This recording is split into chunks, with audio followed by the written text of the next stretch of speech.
Bosen nggak sih sama smartphone sekarang yang menurut gue cuman ganti nama, ganti prosesor, tapi sisanya sama. Jadi kayak cuman ganti jiwa aja nih istilahnya. Ya buat gue sebagai reviewer kadang bosen. Buat konsumen apalagi, kayak nggak ada diferensiasi yang signifikan di antara suatu seri dengan seri lainnya, bahkan dengan satu brand dan brand lainnya. Tapi ya ada beberapa smartphone yang berhasil sih mendobrak kebosanan ini, dan salah satu diantaranya adalah menurut gua Realme GT7. Kenapa? Karena nggak cuman ganti seri aja dan nggak cuman ganti prosesor aja, dari jeroan, dari luarannya, bahkan sampai ke fiturnya, Realme itu kasih banyak pembeda dibandingin sama seri sebelumnya. Nah ini yang bisa dibilang seri yang baru, seri yang benar-benar baru yang kasih experience yang baru. Nih selengkapnya di Use On Tech.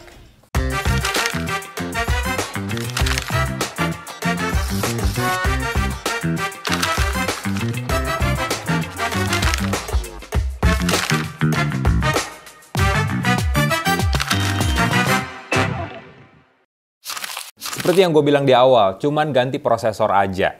Ya emang sih, Realme GT7 sekarang pakai prosesor yang baru, yang lebih ngebut, beneran baru dan fresh from the oven. Bahkan jadi yang pertama di dunia loh yang pakai chipset ini.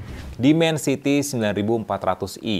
Jadi Realme GT7 sah jadi smartphone pertama secara global yang pakai Dimensity 9400i. Lebih kenceng dibandingin sama Snapdragon 8S Gen 3 di GT6. Jadi Dimensity 9400i ini didesain all big core. Arsitekturnya 4 nanometer generasi ketiga dari TSMC, dan kalau kita ngomongin prime core-nya nih, clock speed-nya tembus 3,4 GHz. Kalau dilihat di atas kertas, ini lebih tinggi dibandingin sama Snapdragon 8 Gen 3. Jadi masih di bawah Snapdragon 8 Elite, tapi udah di atas sedikit dibandingin sama Snapdragon 8 Gen 3. Jadi ya, secara kinerja udah lebih baik daripada seri sebelumnya. Disandingin sama RAM LPDDR5X 12GB. Kalau di Indonesia nih, jadi udah pasti nih ya masuk ke Indonesia, memorinya 256GB UFS 4.0. Jadi performance-nya udah rata kanan nih untuk dapur pacu smartphone ini. Dan gua pun udah melakukan berbagai benchmark sebenarnya di Realme GT7, mulai dari Antutu misalnya, tembus di 2,177 juta poin. Jadi memang di bawah Snapdragon 8 Elite, tapi di atas jauh Snapdragon 8 Gen 3, apalagi Snapdragon 8S Gen 3 dibandingin sama seri sebelumnya. Di 3D Mark with Live Stress Test, bahkan stabilitasnya harus banget kita kasih tepuk tangan sih, karena nyaris banget sempurna, 99,4% stability-nya dengan skor terbaiknya itu di 11 ribuan poin. Tingkat frame rate paling tingginya di 71 fps, jadi ini tes GPU yang benar-benar menuntut banget, tapi GT7 adem ayem aja, ngejalanin benchmark kayak tadi. Di Geekbench CPU dan GPU juga udah, menurut gue udah bagus ya skornya. Di 2191 poin untuk single core dan 7212 poin untuk multi core. GPU-nya 15 ribuan poin dan PC Mark 15 ribuan poin juga. Ada kesamaan di beberapa benchmark yang gue lakukan. Kesamaan pertama, stabilitasnya. Jadi stabilitasnya dari CPU dan GPU itu udah tinggi. Kemudian suhunya. Suhu tertinggi dari tes yang gue pakai ini cuma 44 derajat Celcius aja. Kenapa bisa adem dan kenapa bisa stabil? Jadi adem dan stabil ini sebenarnya saling berkaitan. Kalau nggak stabil biasanya disebabkan oleh dapur pacu yang overheat, yang mengalami kenaikan suhu yang signifikan. Dan kalau suhunya nggak naik signifikan ya otomatis umumnya performanya bakal lebih stabil. Nah di GT7 performanya stabil karena sistem pendinginnya yang menurut gue ini harus ditiru sih oleh banyak brand, khususnya brand-brand yang memang mengedepankan performance phone, gaming phone, dan sejenisnya ya. Karena Realme GT7 pakai sistem pendingin namanya iSense Design. Jadi sistem pendinginnya ini yang diapit di antara lapisan serat kaca di bagian penutup baterai dan hanya bisa dilihat ketika smartphone ini dibongkar. Dan lapisan grafin ini luas, cukup luas banget. Kenapa grafin? Karena ya material ini dianggap efektif untuk menghantarkan panas dan bikin smartphone ini bisa jadi lebih adem. Memang ada rasa angetnya ya ketika gue main game berat, terus ya stress test pakai 3D Mark memang ada rasa anget-angetnya khususnya di bagian area kamera, tapi yang nggak terlalu panas dan nggak bikin smartphone ini overheat bahkan sampai ngehang maupun restart. Jadi ada beberapa game yang gue coba kayak PUBG Mobile, Call of Duty Mobile, sampai yang terbaru Delta Force. Semuanya bisa dijalanin di 90 FPS sampai 120 FPS. Bayangin Delta Force, game baru nih dari Garena, itu berat banget, gameplaynya rame, berat, teksturnya juga tinggi, bisa 120 FPS di smartphone ini karena ya dukungan layarnya udah 120 Hz, dapur pacunya juga udah enak buat dipakai nge-game berat. Apalagi ya, namanya juga GT Series, udah ada fitur namanya GT Boost dan GT Mode. Jadi GT Mode ini mirip kayak performance mode-nya di smartphone-nya Oppo. Mirip-mirip lah ya. Kalian bisa ngatur di opsi baterai, tapi kalau GT Mode ini bisa diaktifin juga di fitur GT Boost yang bisa maksimalin performance smartphone jadi lebih tinggi lagi. Nah ini nih, di GT7. Upgrade lainnya, tadi kan cuma prosesor nih. Tapi biasanya baterainya kurang dapat perhatian. Nah, di Realme GT7 baterainya pun jauh lebih besar. Nggak kira-kira sih sebenarnya. Ini hampir setara powerbank kayaknya. 7000 mAh silicon carbon yang udah support 90 watt untuk pengecasan. Baterai 7000 mAh ini gue uji lah pakai aplikasi PCmark yang terus ngejalanin simulasi secara berulang. Banyak banget simulasi yang dijalanin sampai baterainya tersisa sekitar 20-19%. Nah, total bisa tembus lebih dari 15 jam. Lebih dari 15 jam untuk ngejalanin simulasi PCmark sampai baterainya tersisa 19% aja. Dan untuk main games, PUBG Mobile misalnya, baterai segede ini bisa bikin kalian bisa main PUBG Mobile tanpa henti ya. Itu pun kalau kuat ya, 6 jam non-stop. Kalau kuat ya silahkan, kalau enggak ya 6 jam itu dibagi, berarti ya termasuk pemakaian normalnya bisa tembus sampai belasan jam. Nah, kalau baterai besar, stigmanya biasanya ngecasnya bakal lama, iya nggak sih? Bisa lebih dari sejam, atau bahkan bisa tembus 2 jam. Ini 7000 mAh. Untungnya Realme GT7 udah didukung sama fast charging 120 watt. Jadi kalau ngecas bakal kayak ya bentar aja gitu, singkat aja. Karena ngecas dari 1-50% aja cuman butuh 14 menit. Dan untuk sampai penuh butuh waktu 40 menit. Jadi masih kurang dari sejam. Kayaknya kalau kalian ngecas pagi, ditinggal mandi, sarapan bentar juga udah penuh lagi di 100%. Upgrade berikutnya ya di bagian layar. Buat gue sendiri, gue sekarang preferensi gue adalah layar yang datar. Karena gue sering main games, layar yang agak melengkung di bagian kiri dan kanannya itu sebenarnya agak kurang nyaman buat main game. Apalagi game FPS ya, karena rawan mistouch. Nah, layar di GT7 sekarang dibikin datar, nggak lagi melengkung kayak GT6. Panelnya AMOLED dan ukurannya 6,78 inci yang resolusinya 2760 x 1264 pixel yang punya tingkat kecerahan tembus di 6000 nits pada peak mode.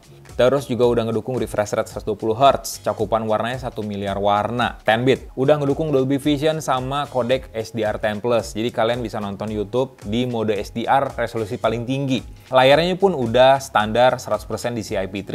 Jadi ya memang layarnya bisa kasih warna yang buat gua warna yang bagus, warna yang detail, ya buat medsos, buat scrolling, buat nonton, udah pas banget sebenarnya layar dari GT7 ini. Bagian layarnya tadi sempat ketinggalan adalah Gorilla Glass 7i, jadi seenggaknya smartphone ini udah lebih jelas bisa tahan goresan halus, jadi kalau kalian simpen di tas, simpen di kantong, atau misalnya taruh di meja tapi ngadep ke bawah, ya harusnya aman-aman aja dari goresan halus. Dan juga Realme tetap menyertakan screen protector bawaan di GT7. Kalau kalian nggak nyaman ya tinggal cabut, toh aman-aman aja karena pakai Gorilla Glass 7i. Kemudian juga desainnya pun dibikin bezel-less, jadi meskipun datar tapi tetap dibikin bezel-less. Lihat, bezelnya kiri kanan atas bawah dibikin simetris bezelnya. Dan ini peningkatan yang signifikan lagi nih, menurut gua dibandingin sama GT6. Rating IP68 dan IP69. Jadi nggak cuma tahan air dan tahan debu aja dengan kedalaman 1,5 meter selama 30 menit, tapi juga tahan air dengan suhu yang ekstrim, mau yang tinggi, mau yang rendah, smartphone ini tahan-tahan aja. Jadi gue sempat kemarin cuman motret beberapa gambar aja sih sebenarnya, motret di kolam renang, ngambil video juga, pakai smartphone ini dan aman-aman aja. Dan satu lagi sih yang menurut gue di bagian desain ya, yang menurut gue jadi kelebihan dari GT7 adalah Realme nggak ngikutin tren di flagship sekarang. Jujur agak bosen ya ngelihat flagship sekarang tuh yang kameranya lingkaran, bentuknya lingkaran terus agak besar, kayak ngikutin kamera-kamera klasik profesional gitu. Tapi ya akhirnya jadi kayak nggak ada diferensiasi gitu ya antara seri A dan seri B-nya.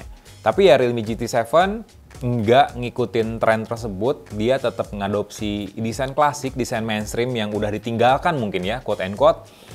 Modul kameranya berbentuk persegi, terus positioning kameranya sebenarnya masih mirip dengan GT6, dua di sebelah tepian bodi dan satu dengan LED flash di bagian tengahnya. Dan di sini ditambahin detail-detail yang menurut gue bikin smartphone ini jadi kelihatan lebih berkelas. Yang pertama, ada garis warna merah marun, metalik, di sekeliling kameranya. Terus juga ada tulisan Hyper Image Plus, jadi menegaskan kalau kameranya nih mumpuni nih. Dan yang kedua adalah tulisan Graphene.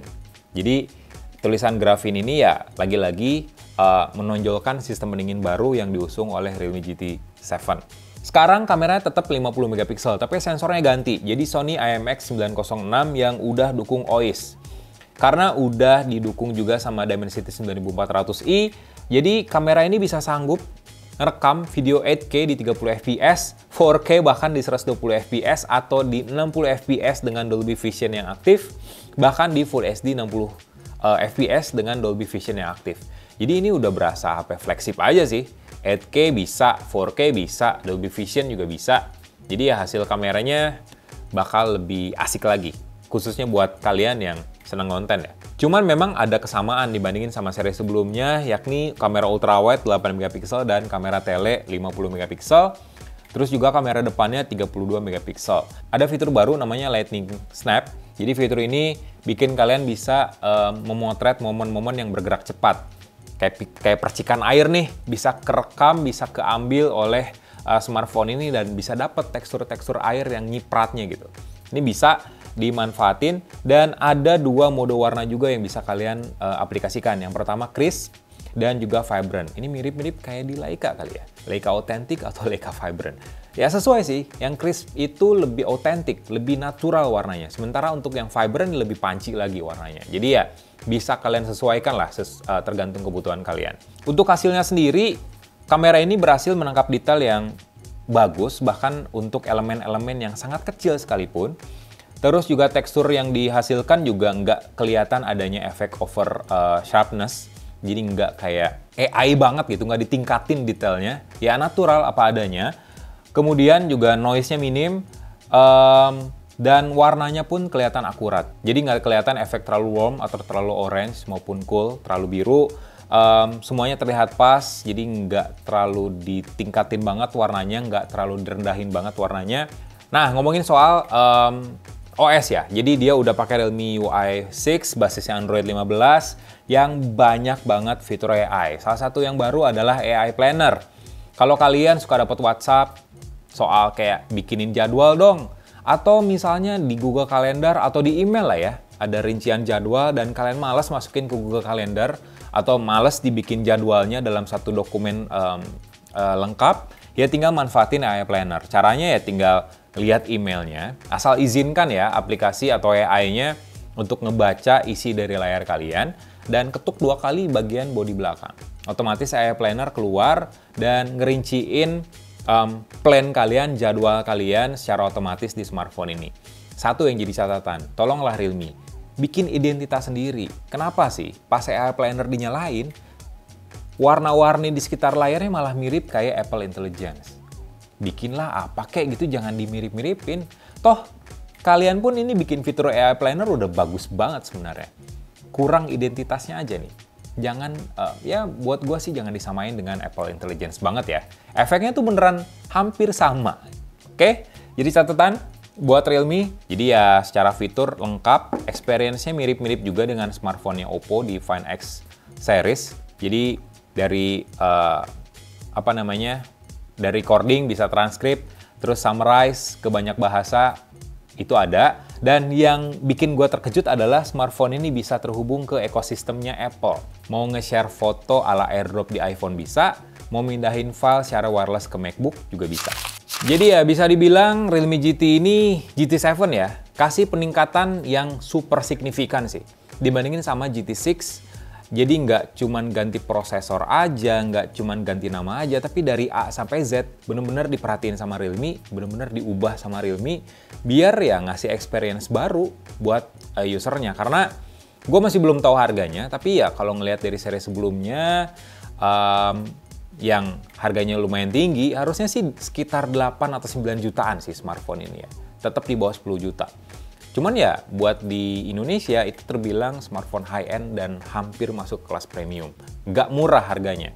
Dan harusnya kasih experience yang beda juga dong dengan segmen kelas menengah. Dan di GT7 Realme berhasil kasih experience yang berbeda setelah gue pakai smartphone ini semingguan lebih buat sebagai daily driver. Kehadiran fitur AI-nya, performance-nya, kemampuan baterainya, layarnya, kameranya, bikin gue terpukau sih pakai smartphone ini. Dan karena gue pakai ekosistemnya Apple, MacBook, kemampuan transfer file dari Realme ke MacBook, MacBook ke Realme secara wireless tanpa harus pakai kabel data, tanpa harus pakai aplikasi pihak ketiga di luarnya ekosistem Realme, itu benar-benar ngebantu gue sih untuk menunjang produktivitas, apalagi gue sebagai jurnalis ya harus cepet ngirim foto, ngedit foto di laptop. So gitu aja sih ya review Realme GT7. Jadi video review ini dibikin sebelum GT7-nya launching di Indonesia, launching global juga kali ya. Jadi ya gue masih belum tahu harga tepatnya, tapi ya itu prediksi gue tadi sekitar mungkin 8 atau 9 jutaan kalau ngelihat dari seri sebelumnya. Sejauh ini overall smartphone ini ya bisa dibilang punya kesan yang sangat positif. Jadi ya gue tinggal nunggu tanggal mainnya aja kapan Realme GT7 launching di Indonesia. So itu aja. Like video ini, kasih komen, share juga jangan lupa. Bye!